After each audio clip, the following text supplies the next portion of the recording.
আগামী 16 ডিসেম্বরের আগে শেখ হাসিনা সহ জুলাই আগস্ট গণহত্যার মাস্টার মাইন্ডদের বিচার করা হবে। সেই আনন্দ নিয়েই বিজয় দিবস উদযাপন করা হবে বলে জানিয়েছেন আইন উপদেষ্টা ডক্টর আসিফ নজরুল। ট্রাইব্যুনালের চিফ প্রসিকিউটর বলেছেন, গণহত্যার নির্দেশদাতা ও বাস্তবায়নকারীরা বিচারের আওতায় আসবে। সারা দেশের অভিযোগ নিয়ে কাজ করবেন না তারা। গুম গণহত্যার বিচার নিয়ে ফোরাম ফর বাংলাদেশ স্টাডিজ আয়োজিত সংলাপে তারা এই কথা বলেন। এ সময় বিভিন্ন রাজনৈতিক দলের নেতারা বিচার নিয়ে গড়িমসি করার অভিযোগ করেছেন।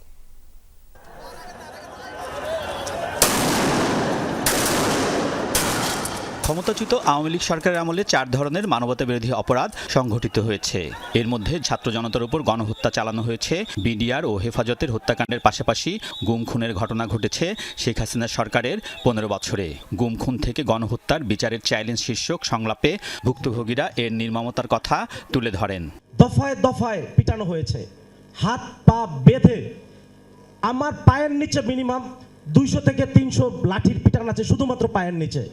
ছাত্র শিবিরের ইসলাম বিশ্ববিদ্যালয় কুষ্টিয়ার 2 জন সদস্য, তারা কুষ্টিয়া থেকে ঢাকা আসতেছিল সাভারে, তাদেরকে হানিফ পরিবহন থেকে নামিয়ে ওয়ালিউল্লাহ এবং আল মুকাদ্দাস প্রথম বাংলাদেশে ঘুমের যাত্রাটা শুরু হলো। গত সময়ের এক্সট্রা জুডিশিয়াল কিলিং ছিল 4000-এরও বেশি 24 পর্যন্ত 2009 থেকে। আর গুম যেই কমিশন গঠন করা হয়েছে তাদের আবেদনের সংখ্যা এখন পর্যন্ত 1600-র বেশি হয়েছে এবং সংখ্যাটা আসলে নির্দিষ্ট না, তারও অনেক বেশি। সংলাপে গণহত্যার বিচার দ্রুত করার তাগিদ দিয়েছেন বিভিন্ন রাজনৈতিক দলের নেতারা। প্রশ্ন তোলেন, দায়ী অনেকে কিভাবে পালিয়ে গেল। সবার আগে এই গুম খুন গণহত্যার বিচার করতে হবে। সেই বিচারে তাদের যথেষ্ট শিথিলতা এবং দুর্বলতা আছে। 141 ডেজ অতিবাহিত হলো। এই 141 দিনে কি একটি বিচারও করা সম্ভব ছিল না? এই গুম খুনের সঙ্গে জড়িত রাষ্ট্রের সকল যন্ত্রপাতি তা কিন্তু বহাল তবিয়তে আছে। ফলে এই যন্ত্রপাতি সহ এই রাষ্ট্রই আবার সেই যন্ত্রপাতির বিরুদ্ধে কিভাবে ব্যবস্থা নিবে, এটা কিন্তু একটা বড় চ্যালেঞ্জ। মানুষের মুন্ডটা মানে ফুলের কুড়ি না, টান দিলেন এটাকে আপনি ছিঁড়ে ফেললেন। আমাদের এখানে একেবারে মশা মাছির মতন যেভাবে মানুষকে হত্যা করা হয়েছে, গুম করা হয়েছে, কোনো সভ্য গণতান্ত্রিক সমাজ কোনোভাবে এটাকে অ্যালাউ করতে পারে না। গণহত্যার বিচারে সারা দেশের অভিযোগ আমলে নেবে না আন্তর্জাতিক অপরাধ ট্রাইব্যুনাল, জানিয়েছেন চিফ প্রসিকিউটর। দেশব্যাপী সকল কিছুর বিচার আমরা করতে চাই, এই ট্রাইব্যুনালের পক্ষে সেই বিচার সম্ভব নয়। ক্রাইমস এগেইনস্ট হিউম্যানিটিতে সাধারণত টপ কমান্ডারদের বিচার করা হয়। আমরা সেই কারণে এই গণহত্যার যিনি প্রধান নিউক্লিয়াস ছিলেন শেখ হাসিনা সহ তার যে নিচের দিকের কয়েকজন ছিলেন তাদের বিচারকে প্রায়োরিটাইজ করছি।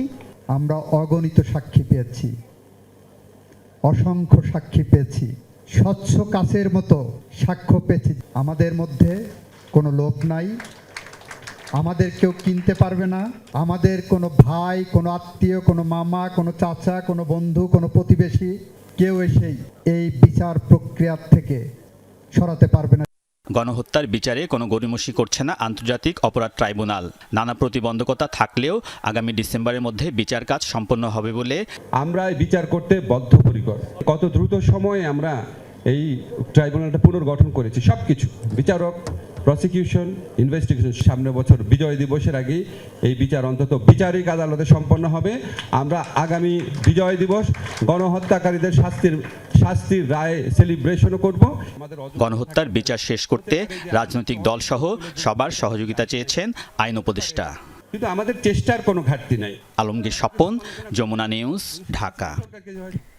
সংস্কারের জন্য নির্বাচন থামিয়ে রাখার কোনো বৈধতা নেই অন্তর্বর্তীকালীন সরকারের। এ মন্তব্য করে বিএনপি মহাসচিব মির্জা ফখরুল ইসলাম আলমগীর বলেন, সংস্কারের নামে অনির্বাচিত সরকার দীর্ঘদিন দেশ চালাতে পারে না। আর দলের অন্যান্য নেতারা বলেন, অনির্বাচিত সরকার বলেই দেশে এত সমস্যা হচ্ছে। অন্তর্বর্তী সরকার গঠনের কিছুদিন পর থেকেই নির্বাচনের রোডম্যাপের দাবি করে আসছে বিএনপি। তবে সংস্কারই আগে শেষ করতে চায় সরকার। তাই অন্তর্বর্তীকালীন সরকারের ম্যান্ডেট নিয়ে প্রশ্ন তুলেছেন বিএনপি নেতারা। জাতীয় প্রেস ক্লাবে জাগপার আলোচনা সভায় বিএনপি মহাসচিব বলেন, সংস্কারের কথা বলে নির্বাচন বিলম্বিত করার সুযোগ নেই সরকারের। ভোটারের বয়স 17 বছর করতে প্রধান উপদেষ্টার পরামর্শেরও সমালোচনা করেন তিনি। প্রতি মুহূর্তেই সংস্কার হচ্ছে, সেই সংস্কারদের দ্বারা চলতে থাকবে। সেই জন্য তো নির্বাচন বন্ধ হয়ে থাকতে পারে না। সেই মুহূর্তে তো দিনের পর দিন আমরা একটা অনির্বাচিত সরকারের হাতে দেশ চালাতে দিতে পারি না। কেন জানি না মানুষের একটা ধারণা তৈরি হচ্ছে, আমার না কিন্তু ধারণা তৈরি হচ্ছে যে এই সরকার ইচ্ছাকৃতভাবে নির্বাচন প্রক্রিয়াকে বিলম্বিত করছে। ঢাকা রিপোর্টার্স ইউনিটিতে আলাদা অনুষ্ঠানে বিএনপি নেতা ইকবাল হাসান মাহমুদ টুকুও দ্রুত নির্বাচনের দাবি জানান। ইলেকশন দিয়ে পার্লামেন্টে আসুক, ওই রিপোর্ট আলোচনা হবে, পার্লামেন্ট ডিসাইড করবে রিফর্ম কি হবে, জনগণের ম্যান্ডেট নিয়ে করবে। এই রিফর্মের নামে নির্বাচনটাকে পিছিয়ে দিবেন, এটা ঠিক হবে না। আজকে যেসব সমস্যা হচ্ছে, এসব সমস্যা হচ্ছে বিকজ আপনাদের কোনো ম্যান্ডেট নাই। প্রেস ক্লাবের সামনে প্রতিবাদ সভায় বিএনপির আরেক নেতা জয়নুল আবেদিন ফারুক বলেন, সরকারকে তাদের সহযোগীরাই ব্যর্থ করার চেষ্টা করছে। সংস্কারের নামে বিলম্ব করে মঈন ফখরুদ্দিনের মতো আরেকটি জালে যেন আপনি না পড়েন। সকল ষড়যন্ত্রের যদি বিরুদ্ধে জনগণকে ঐক্য রাখতে চান, অনতিবিলম্বে জনপ্রতিনিধির হাতে ক্ষমতা হস্তান্তর করার ব্যবস্থা করুন। 3 দিন পার হওয়ার পরও সচিবালয়ে আগুনের ঘটনার কারণ উদ্ঘাটন না হওয়ায় সরকারের কাছে ব্যাখ্যা চান তিনি। নামগুলো প্রকাশ করুন, কারা জড়িত। আরিফিন শাকিল, যমুনা নিউজ, ঢাকা। ফ্যাসিবাদের ষড়যন্ত্র রুখতে রাজনৈতিক দলগুলোর ঐক্যের বিকল্প নেই। নিজেদের অনৈক্যের সুযোগে স্বৈরাচার যেন আবারও মাথাচাড়া দিতে না পারে, সেদিকে সবাইকে সতর্ক থাকার আহ্বান জানিয়েছেন বিভিন্ন রাজনৈতিক দলের নেতারা। সকালে সোহরাওয়ার্দী উদ্যানে খেলাফত মজলিসের সাধারণ অধিবেশনে তারা এই কথা বলেন। নেতারা বলেন, জুলাই বিপ্লবে যে নতুন বাংলাদেশ উপহার দিয়েছে ছাত্র জনতা, তা ধরে রাখার দায়িত্ব সবার। খেলাফত মজলিসের দ্বাদশ অধিবেশনে অংশ নিতে সোহরাওয়ার্দী উদ্যানে ছিল নেতাকর্মীদের ভিড়। অধিবেশনের উদ্বোধন করেন দলের উপদেষ্টা মাওলানা ইসহাক। বিগত 16 বছর যাবৎ যারা গুম, খুন, লুটপাট, মামলা হামলা আর নির্বাচনের সাথে জড়িত, তাদের বিচার করতে হবে। অধিবেশনে অংশ নেন বিএনপি, জামাত সহ বিভিন্ন রাজনৈতিক দলের শীর্ষ নেতারা। বক্তারা বলেন, নিজেদের মধ্যে কোনো বিভাজন করা চলবে না, তাহলে এর সুযোগ নেবে ফ্যাসিস্টদের দোসররা। এমন একটি বাংলাদেশ গড়তে চাই যে বাংলাদেশে অর্থনীতির যাতে করে মানুষ পিষ্ট হবে না। শপথ নিতে হবে আগামীর বাংলাদেশে আওয়ামী লীগের অপরাজনীতি চলবে না। এই পরিষেবা ওই যে কি জানি বলে পুলিশের একটা বিভাগ ছিল, তারা এই বই ছাপাতো আর মুসলমানদেরকে ধর্মীয় যারা একটু বা পণ্য নামাজ কানা বেশি করতো ওদেরকে একজনকে টার্গেট নিয়ে নিত। নেতারা বলেন, ক্ষমতার দম্ভ করা শেখ হাসিনা পালিয়ে গেছেন, এখন সবার চাওয়া বৈষম্যহীন নতুন বাংলাদেশ। এজন্য প্রয়োজন জাতীয় ঐক্য। বলেন, প্রতিটি রাজনৈতিক দলের আলাদা আলাদা মতাদর্শ থাকতে পারে, কিন্তু দেশের প্রশ্নে সবাই ঐক্যবদ্ধ। বিএনপি এবং জামাতকে বিশেষভাবে বলতে চাই, আপনাদের দুই দলের যে কোনো কারণে যদি এই ঐক্যের মধ্যে কোনো ফাটল তৈরি হয়, জাতির কাছে আপনাদের জবাবদিহিতার কাঠ গড়ায় দাঁড়িয়ে জবাব দিতে হবে। জবাব নিয়ে ছাড়বো আমরা। শেষের দিকে মানুষকে মানুষ মনে করতেন না এবং বলতেন খুব দম্ভ বলে শেখ হাসিনা পালিয়ে যায় না। দেখেছেন তিনি কী রকম লজ্জাজনকভাবে পালিয়ে গেছেন। ওই লড়াই শেষ, আমরা জিতেছি। এখন লড়াই হচ্ছে ওই যে আন্দোলনের মধ্যে দিয়ে স্লোগান উঠেছিল, এই বাংলাদেশ চাই না, নতুন বাংলাদেশ চাই। নতুন বাংলাদেশ গড়বার লড়াই। অধিবেশনে বিএনপি ও জামাতের শীর্ষ নেতারা বলেন, ভারতে বসে চক্রান্ত করছে শেখ হাসিনা। যদি অনৈক্য হয় তাহলে ভারতীয় আগ্রাসনের শঙ্কাও রয়েছে। আমরা মানুষকে আশ্বস্ত করে বলেছি, আমরা মেজরিটি মাইনরিটি মানি না। এ দেশ আমাদের সকলের। আল্লাহ যাদেরকে এখানে পয়দা করেছেন, নাগরিক অধিকার সকলেই সমানভাবে ভোগ করবে। তবে আমরা এও বিশ্বাস করি, দেশের নিরাপত্তা ব্যবস্থা এমন হওয়া উচিত, যদি আমার মসজিদ পাহারা দেওয়ার দরকার না হয়, তাহলে মন্দিরের জন্য পাহারা দেওয়ার দরকার না হয়। হাসিনা চলে গেছে, সরকারের পতন চলে গেছে, তোমাদের মাথা ব্যথা কেন? তোমাদের কেন এত মাথা ব্যথা আমি বুঝতে পারি না।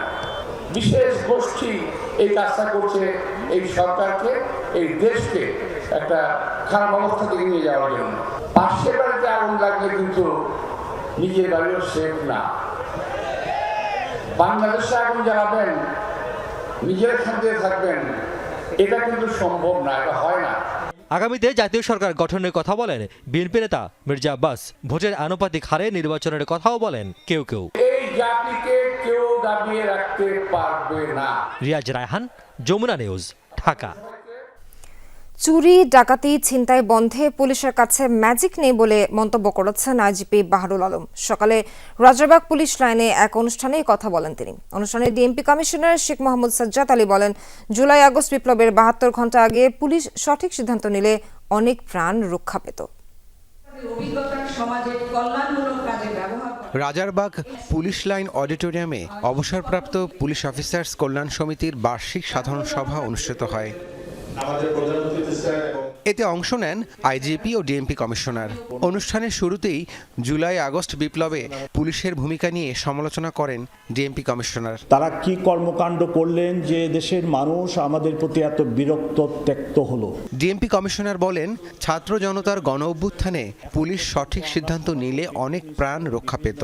সামাজিক অনুষ্ঠানে পুলিশ অফিসার পরিচয় দিতে লজ্জা লাগে। এখন পর্যন্ত আমরা সমাজের বিভিন্ন স্তরে বিভিন্ন অনুষ্ঠানে যে নিজেদেরকে পুলিশ অফিসার হিসেবে পরিচয় দিতে লজ্জাবোধ করছি। এই ট্রমা থেকে আমাদেরকে বের হয়ে আসতে হবে এবং বের হয়ে আসার জন্য একটি উপায়, এই দেশের মানুষকে আমাদেরকে সেবা দিতে হবে।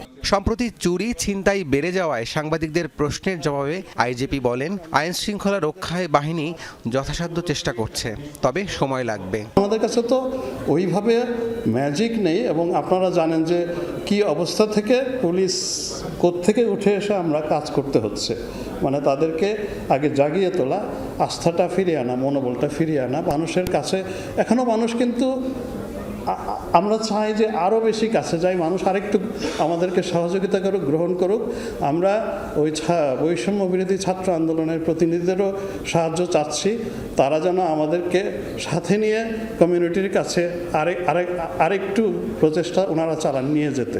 সচিবালয়ের আগুনে ঘটনা তদন্ত চলছে, এখন বলার মতো তথ্য নেই বলে জানিয়েছেন আইজিপি। আমরা we can't fight it out, আমরা চেষ্টা করছি। রাব্বি সিদ্দিকী, যমুনা নিউজ, ঢাকা।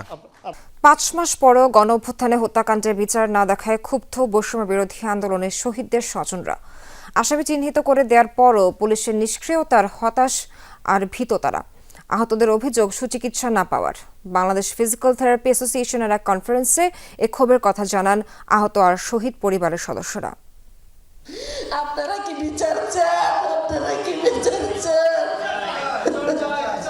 নাফিসের মায়ের এই কান্না থামছেই না।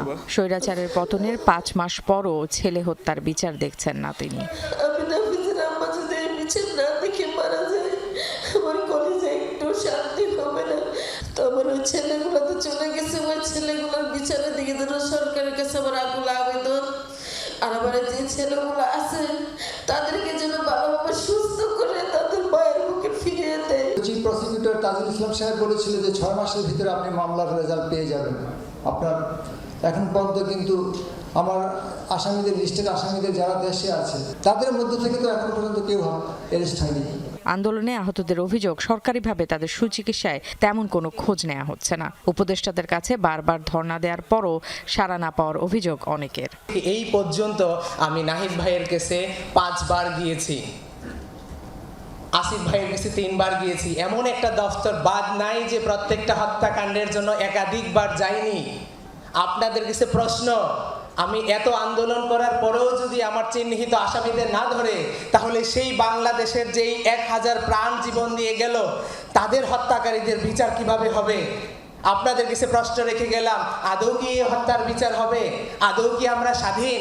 আমাদের নিয়ে হচ্ছে হেলা, আমাদের নিয়ে হচ্ছে অবহেলা, আমাদের স্বাস্থ্যের প্রতি আমরা বিভিন্ন জায়গায় অবহেলিত হচ্ছি।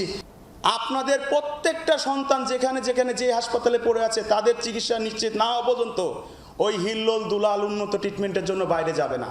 সরকারিভাবে আহতদের ফিজিওথেরাপির দায়িত্ব নেওয়ার দাবি করে বাংলাদেশ ফিজিক্যাল থেরাপি অ্যাসোসিয়েশন। আমরা ডিসাইড করি যে আমরা এখন ভর্তি করে আহতদের পুনর্বাসন চিকিৎসা সম্পন্ন করব। এটার জন্য আমরা কিন্তু বিভিন্ন হাসপাতাল, সরকারি হাসপাতাল, বেসরকারি হাসপাতাল অনেক জায়গায় গিয়েছি, অনেকে প্রস্তাবও দিয়েছে, বাট কেউ কিন্তু আমাদেরকে গুরুত্ব দেয়নি। ফারহানা নাসি, যমুনা নিউজ, ঢাকা। এবার ক্ষুব্ধ জনতা ডিম হামলা সহ গণধোলাইয়ের শিকার হলেন খুলনার এক ছাত্রলীগ নেতা।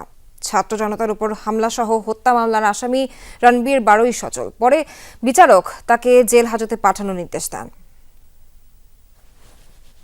রণবীর 12ই সজল নিষিদ্ধ সংগঠন ছাত্রলীগের খুলনা মহানগর সহসভাপতি দুপুরে কড়া নিরাপত্তায় আনা হয় আদালতে।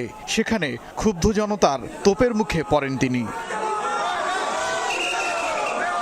এ সময় সজলের উদ্দেশ্যে নানা ধরনের স্লোগান দেন উত্তেজিত জনতা। এক পর্যায়ে চলে ডিম নিক্ষেপ, সাথে গণধোলাই। পরে পরিস্থিতি নিয়ন্ত্রণে আনে পুলিশ। তোলা হয় খুলনা মেট্রোপলিটন ম্যাজিস্ট্রেট আদালতে। বিচারক তাকে কারাগারে পাঠানোর নির্দেশ দেন। পুলিশ বলছে ছাত্র জনতার ওপর হামলা, সাথে হত্যা, নাশকতা সহ বিভিন্ন অপরাধে একাধিক মামলার আসামি সজল। ওখানে প্রচুর পরিমাণে পুলিশ মোতায়েন করা ছিল এবং তারা ওইটাকে নিশ্চিত করার জন্য বা তাকে সিকিউর করে কোর্টে উপস্থাপনের জন্য তারা ওখানে মোতায়েন ছিল এবং সর্বোচ্চ পেশাদারিত্বের সাথেই তাদের এটা করার কথা ছিল এবং করেছে। গেল 5 আগস্ট থেকে পলাতক ছিলেন সজল। শুক্রবার রাতে বাগেরহাটের মোংলা থেকে তাকে গ্রেফতার করে পুলিশ। ওবায়দুর রহমান, যমুনা নিউজ। সচিবালয়ে আগুন গভীর ষড়যন্ত্রের অংশ বলে মন্তব্য করেছেন বিএনপি সিনিয়র যুগ্ম মহাসচিব রুহুল কবির রিজভী। সকালে সচিবালয়ে আগুন নেভাতে গিয়ে নিহত ফায়ার ফাইটার সোয়ানুর জামান নয়নের রংপুরের আটপুনিয়ার বাড়িতে যান তিনি। স্বজনদের সাথে সাক্ষাৎ করেন রিজভী। এ সময় তিনি দাবি করেন পতিত শেখ হাসিনার মুখ্য সচিবের অর্থ পাচারের ফাইল ছিল সেখানে, তাই আগুনের ঘটনাটি ষড়যন্ত্র বলেই মনে করেন তিনি। আমলাতন্ত্র এখনও ফ্যাসিবাদের তোষামোদি করছে বলেও অভিযোগ করেন বিএনপির এক নেতা। 1 মাসের মধ্যে নয়নের বোনকে চাকরি দিতে সরকারের প্রতি আহ্বানও জানান রিজভী। শেখ হাসিনা সরকারের একজন প্রধান আমলা সচিব, মুখ্য সচিব ক্যাবিনেট সেক্রেটারি অনেক টাকা পাচার করেছেন। তার ফাইলটি ছিল, যেগুলো পুড়ে গেছে যে ফাইলগুলো, সেই ফাইলের মধ্যে এটাকে তো আমরা বিচ্ছিন্ন বলে মনে করছি না। অনেক গুরুত্বপূর্ণ নথি পুড়ে গেছে তার মধ্যে। সচিবালয়ে আগুনে কি পয়েন্ট ইনস্টলেশন কেপিআই ক্ষতিগ্রস্ত হওয়ায় সাংবাদিকদের অ্যাক্রিডিটেশন কার্ড সাময়িক সীমিত করা হয়েছে বলে জানিয়েছে প্রধান উপদেষ্টার প্রেস উইং। প্রেস উইংয়ের বার্তায় জানানো হয়, সরকার শিগগিরই বিদ্যমান প্রেস অ্যাক্রিডিটেশন কার্ড পর্যালোচনা করবে এবং স্থানীয় ও আন্তর্জাতিক সংবাদ মাধ্যমগুলোর কাছ থেকে নতুন অ্যাক্রিডিটেশন কার্ড ইস্যু করার জন্য প্রেস ইনফরমেশন ডিপার্টমেন্টে নতুন আবেদন আহ্বান করবে। এর মধ্যে প্রেস ইভেন্টের জন্য সংশ্লিষ্ট মন্ত্রণালয়গুলো থেকে দৈনিক অস্থায়ী প্রবেশ কার্ড ইস্যু করার কথা জানানো হয়। এর আগে গতকাল রাতে স্বরাষ্ট্র মন্ত্রণালয় থেকে প্রধান উপদেষ্টার বিশেষ সহকারী মোহাম্মদ খোদাবক্স চৌধুরী স্বাক্ষরিত এক বিজ্ঞপ্তিতে একটি নির্দেশনা দেওয়া হয়। এতে বলা হয়, সরকারি কর্মকর্তা কর্মচারী ছাড়া সচিবালয়ে প্রবেশের বেসরকারি সব অস্থায়ী পাস বাতিল করা হয়েছে। সাধারণ অ্যাক্রিডিটেশন কার্ড দিয়ে আপাতত ঢুকতে পারবেন না সাংবাদিকরাও। সচিবালয়ে অগ্নিকাণ্ডের কারণ অনুসন্ধানে কাজ করছেন গোয়েন্দারা। তদন্ত কমিটিও দিনভর কাজ করেছেন। সচিবালয়ে পাশধারী সাংবাদিক, কর্মজীবী কাউকে ঢুকতে দেওয়া হয়নি। স্বরাষ্ট্র মন্ত্রণালয় অস্থায়ী পাশের জন্য যে আবেদনের কথা বলেছিল সেটার কার্যক্রম শুরু হয়নি। বুধবার আগুনে পুড়েছে সচিবালয়ের 7 নম্বর ভবনে থাকা 5 মন্ত্রণালয়ের দপ্তর। শুক্রবার জানানো হয়, সচিবালয়ে সরকারি চাকরিজীবী, ডিজিটাল কার্ডধারী বাদে অন্য কোনো পেশাজীবী ও দর্শনার্থীকে প্রবেশ করতে দেওয়া হবে না। শনিবার বন্ধের দিনেও অনেক পেশাজীবী সচিবালয়ে যারা কাজ করেন তারা ঢুকতে পারেননি। অগ্নিকাণ্ডে ক্ষতিগ্রস্ত সহ প্রশাসনের সংবাদ সংগ্রহের কাজে যেতে চান সাংবাদিকরা। তাদের অ্যাক্রিডিটেশন কার্ড স্থগিত করায় তারাও প্রবেশ করতে পারেননি। আমি 4 নম্বর বিল্ডিংয়ে কাজ করি, ঠিক আছে। এখানে কাজের জন্য ডাকছে, তো কাজ করতে হবে ইমার্জেন্সি, এর জন্য ওনারা বলতেছে লিস্ট নাই, পরে ঢুকতে হবে, এই জন্য বললো। আমি স্বরাষ্ট্রমন্ত্রী ক্যান্টিনে চাকরি করি, যে এখন যে কার্ডগুলো করছে এই কার্ডে অনেক ঢুকতে দেয় না, নতুন করে আবার কার্ড করতে হবে। সচিবালয়ের গেটে পুলিশ ও সেনাবাহিনীর সদস্যরা দায়িত্ব পালন করছেন। অনুমোদিত নির্দিষ্ট ব্যক্তিদেরকেই কেবল প্রবেশ করতে দেয়া হয়েছে। ওনারা যেটা করবে আমরা শুধু জাস্ট জনগণকে এটা জানাবো, আমাদের কাজ এটুকুই। এখন এটাও যেহেতু বাদ দিয়ে দিছে, এটার আমরা আর কি করতে পারি, এটা কর্তৃপক্ষ হয়তো বিবেচনা করবেন। এভাবে অ্যাক্সেস তো যদি এভাবে করা হয়, এটা দীর্ঘস্থায়ী না, তবে এটা এক ধরনের সংকেত, এটা একটা অশুভ সংকেত। সচিবালয়ে আগুনে ক্ষতিগ্রস্ত ভবন পরিদর্শন করেছে সিআইডি, সিসিটিসি সহ বিভিন্ন গোয়েন্দা সংস্থার দায়িত্বরতরা। সচিবালয়ে গঠিত তদন্ত কমিটিও কাজ শুরু করেছে। পরিদর্শন করেছেন বুয়েটের বিশেষজ্ঞরা। তবে কোনো পক্ষ থেকে আনুষ্ঠানিকভাবে কোনো তথ্য দেওয়া হয়নি গণমাধ্যমকে। যাদের স্থায়ী পাস আছে, ডিজিটাল কার্ড আছে, তারাই একমাত্র ঢুকবে, অর্থাৎ স্টাফের বাইরে কেউ ঢুকতে পারবে না। যাদের স্থায়ী পাস নাই, কার্ড নাই, ডিজিটাল কার্ড নাই, তারা ঢুকতে পারবে না। সাংবাদিকদের ক্ষেত্রেও একই অবস্থা। সাংবাদিক তো আর এখানে স্টাফ না, কথা বুঝতে পারছেন? সেই ক্ষেত্রে সাংবাদিক অ্যালাউ হবে না। সচিবালয়ে প্রবেশের ক্ষেত্রে অস্থায়ী পাস দিতে স্বরাষ্ট্র মন্ত্রণালয় ডিএমপিকে সেল খুলতে বলেছিল। তার কোনো অগ্রগতি নেই বলে জানিয়েছেন কর্মকর্তারা। নুনবী সরকার, যমুনা নিউজ, ঢাকা। বৈদেশিক মুদ্রার রিজার্ভ 20 বিলিয়নের উপরে। 5 মাসে রেমিটেন্স এসেছে $3 বিলিয়ন। 10টি দুর্বল ব্যাংক এখন আবার ঘুরে দাঁড়াচ্ছে। দুপুরে ইসলামী ব্যাংকের ঘাটাল শাখার উদ্বোধনের পর সাংবাদিকদের এসব তথ্য জানান বাংলাদেশ ব্যাংকের governor doctor Ahsan H Mansur. বলেন, ইসলামী ব্যাংক এখন শীর্ষে অবস্থান করছে এবং আন্তর্জাতিক মানে প্রতিষ্ঠিত হতে চলেছে। অনুষ্ঠানে ইসলামী ব্যাংকের চেয়ারম্যান ওবায়দ উল্লাহ আল মাসুদের সভাপতিত্বে বক্তব্য রাখেন ম্যানেজিং ডিরেক্টর মনিরুল মৌলা। প্রবন্ধ উপস্থাপন করেন প্রফেসর মোহাম্মদ আব্দুস সামাদ।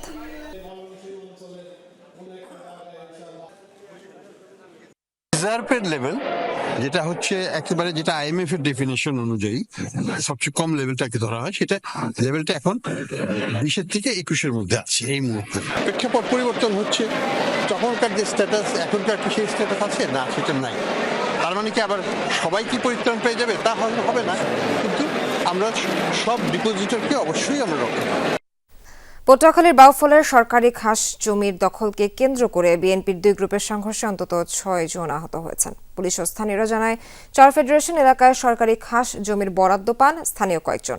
তাদের থেকে 1 একর জমির লিজ নেয় ছাত্র দলের সদস্য শাহরাজ হোসেন জয়। ওই খাস জমির পাশে ইউনিয়ন বিএনপি সভাপতি জসিম উদ্দিন তুহিনের ব্যক্তি মালিকানার কিছু জমি ছিল। সকালে লিজ নেওয়া ওই জমির দখল নিতে যায় শাহরাজ হোসেন জয় ও তার সহযোগীরা। এ সময় ইউনিয়ন বিএনপির সভাপতি জসিম উদ্দিন তুহিনের লোকজন বাধা দিলে 2 গ্রুপের মধ্যে সংঘর্ষ হয়। এ সময় শাহরাজ হোসেন জয় ও সরওয়ার হোসেন রিয়াদ সহ তাদের 3 সহযোগী আহত হয়। পরে তুহিন হাসপাতালের সামনে গেলে জয় ও রিয়াজের অনুসারীরা তার উপর হামলা চালায়। তুহিনকে পুলিশ হেফাজতে রাখা হয়েছে এবং রিয়াজ, জয় ও রেদওয়ান উন্নত চিকিৎসার জন্য বরিশাল শের-ই-বাংলা মেডিকেল কলেজ হাসপাতালে প্রেরণ করা হয়েছে।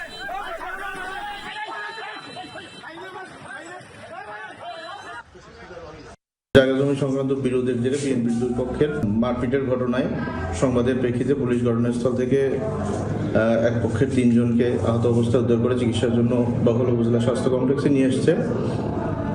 নিরাপত্তার কারণে একজনকে থানা হেফাজতে আনা হয়েছে। হবিগঞ্জের রাজবাড়ীগঞ্জে ফেসবুকে পোস্ট দেয়াকে কেন্দ্র করে দুপক্ষের মধ্যে সংঘর্ষ হয়েছে। এতে আহত হয়েছে অর্ধ শতাধিক। সকালে উপজেলার পশ্চিমবাগ এলাকায় ঘটনা ঘটে। পুলিশ জানায়, আধিপত্য নিয়ে অলিউর রহমানের সাথে মুহিত মিয়ার দীর্ঘদিন ধরে বিরোধ চলছিল। গতকাল একটি ফেসবুক পোস্টকে ঘিরে দুপক্ষের মধ্যে কথা কাটাকাটি হয়। এরই জেরে আজ দেশীয় অস্ত্র নিয়ে সংঘর্ষে জড়িয়ে পড়ে তারা। চলে ধাওয়া পাল্টা ধাওয়া। পুলিশ গিয়ে পরিস্থিতি নিয়ন্ত্রণে আনে। এলাকায় উত্তেজনা বিরাজ করছে, এখনও জোরদার আছে নিরাপত্তা।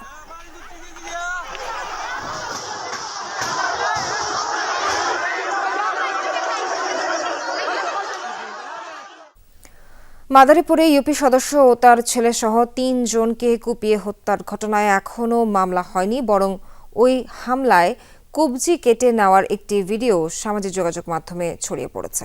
গতকাল কালকিনি উপজেলা আধিপত্য বিস্তারকে কেন্দ্র করে হামলা, হত্যা ও ভাঙচুর হয়। পুলিশ জানায়, বাঁশগাড়ি ইউপি চেয়ারম্যান মোস্তাফিজুর রহমান সুমনের সাথে বিরোধ চলছিল ইউপি সদস্য আক্তার শিকদার ও তার ছেলে মারুফ শিকদারের। হামলায় তাদের 2 জনকে কুপিয়ে হত্যা করা হয়। একই সাথে আক্তারের অনুসারী সিরাজ চৌকিদারকেও খুন করেছে প্রতিপক্ষ। এ সময় ইউপি সদস্য আক্তার শিকদারের একটি কবজি কেটে নেয় প্রতিপক্ষের লোকজন। ভাঙচুরের ফলে নিহতের বাড়ি ঘর ধ্বংসস্তূপে পরিণত হয়েছে। এর আগের দিন নিহতের বাড়ি ঘর পুড়িয়ে দেওয়া হয়েছিল। 4 মাস পালিয়ে থাকার পর ইউপি সদস্য আক্তার তার ছেলে ও সমর্থকদের নিয়ে বাড়ি ফিরলে হামলার শিকার হয় তারা। এই ঘটনায় এখনও কেউ আটক হয়নি। এলাকায় আতঙ্ক বিরাজ করছে।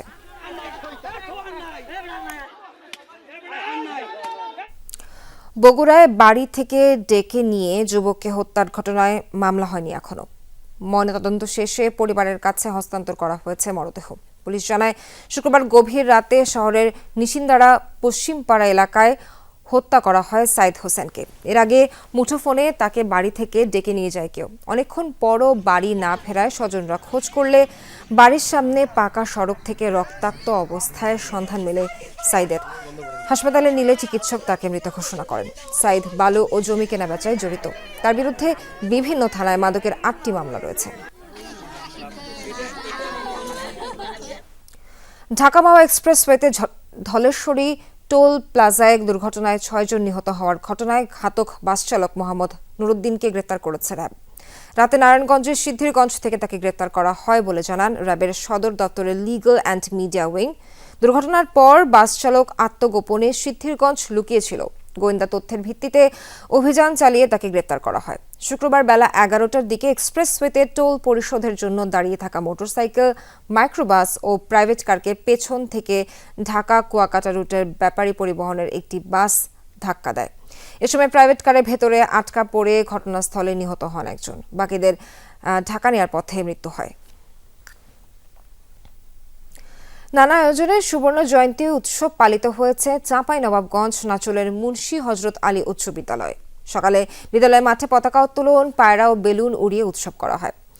এরপর প্রাক্তন ও বর্তমান শিক্ষার্থী এবং অতিথিদের অংশগ্রহণে বের হয় র্যালি। পৌর এলাকায় গুরুত্বপূর্ণ সড়ক প্রদক্ষিণ শেষে একই স্থানে শেষ হয় র্যালিটি। অনুষ্ঠানে স্মৃতিচারণায় মেতে ওঠেন প্রাক্তন শিক্ষার্থীরা। পরে আলোচনা সভায় প্রধান অতিথি ছিলেন 21 পদকপ্রাপ্ত শিল্পী রফিকুন নবী। সভাপতিত্ব করেন সুবর্ণ জয়ন্তী উদযাপন কমিটির সভাপতি ও দৈনিক খবরের সিটি এডিটর আব্দুল্লাহ মামুন। এরপর অনুষ্ঠিত হয় সাংস্কৃতিক সন্ধ্যা।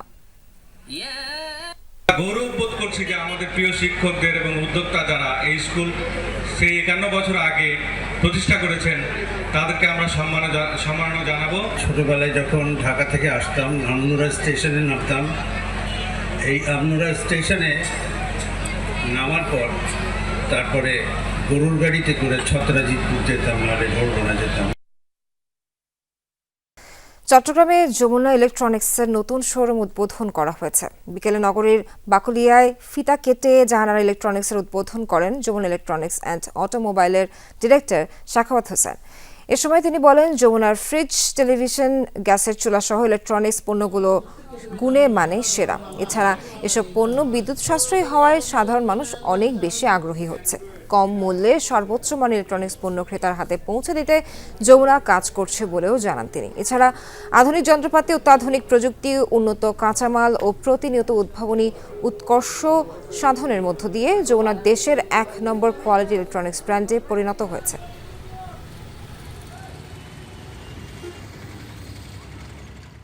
পণ্যগুলো আপনারা আমাদের সামনে দেখছেন। আপনি কোনো পণ্য কেনার পরে এখানে লেখা আছে 10 বছরের কম্প্রেসার ওয়ারেন্টি। আমি আজকে এই ঘোষণা দিয়ে যাই, এটা আসলে 10 বছরের না, এটা আসলে লাইফ গ্যারান্টি। সর্বাধুনিক মানের এবং আন্তর্জাতিক পণ্য উৎপাদন করতেছে। এই সেবাটার জন্য যমুনার সাথে আমরা কোঅপারেট হয়েছি। তাদের প্রতি আহ্বান যে আপনারা ব্যবসা শুরু করার আগে আমাদের সাথেই করুন, যে আমরা যমুনা ইলেকট্রনিক্স ধারাবাহিক গ্রোথ এবং সুনিশ্চিত নিরাপত্তা দিচ্ছি। গ্লোবাল স্মার্টফোন নির্মাতা প্রতিষ্ঠান ভিভো বাজারে নিয়ে এলো নতুন ফ্ল্যাগশিপ স্মার্টফোন ভিভো X200। জাইসের সাথে যৌথভাবে তৈরি এই স্মার্টফোনটিতে রয়েছে উন্নত টেলিফোটো ক্যাপাবিলিটি, দীর্ঘস্থায়ী ব্যাটারি ও পারফরম্যান্স এবং অত্যাধুনিক ডিজাইনের সমন্বয়। ফোনটিতে রয়েছে 50 megapixel Zeiss telephoto camera, 5800 milliampere blue volt battery. Vivo X200 natural green আর কসমোস ব্ল্যাক দুটি কালারে পাওয়া যাবে। ফোনটির দাম প্রায় 1,40,000 টাকা।